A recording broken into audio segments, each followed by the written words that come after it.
H. Holmes, the man who built hell, America's first serial killer. Imagine checking into a hotel and never checking out. Imagine walls that move, doors that lock from the outside, rooms designed not for sleep, but for death. Tonight we enter a building that was never meant to exist and meet the man who built it. This is the true horror story of H. Holmes, the man who didn't just kill, he designed death. Herman Webster Mudgett was born in 1861 in the United States.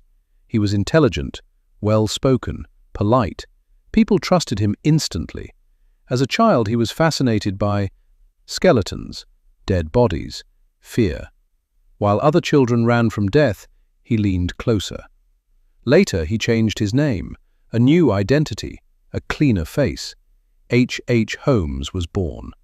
1893. Chicago was preparing for the World's Fair. Millions of visitors, strangers everywhere. Perfect for someone who wanted to disappear people. Holmes bought a pharmacy, and across the street he began building something strange, a hotel. But no architect ever saw the full design. From the outside it looked normal. Inside it was a nightmare.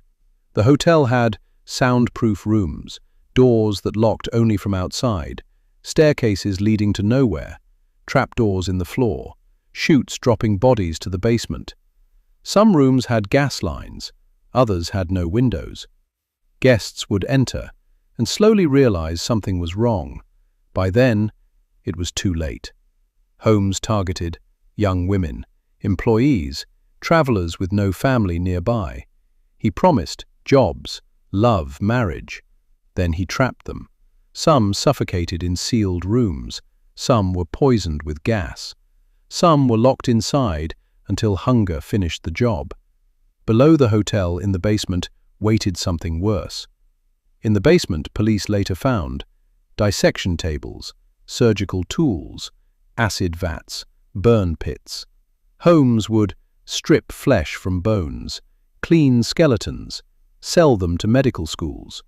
Even in death, his victims were used. No graves, no names, only profit. Holmes confessed to 27 murders, but investigators believe the number was far higher. Some say 5,100 or more. The walls of that building had heard too many screams. Holmes wasn't caught for murder first, he was caught for insurance fraud. Ironically, money exposed the monster. When police searched the hotel, even hardened officers were shaken.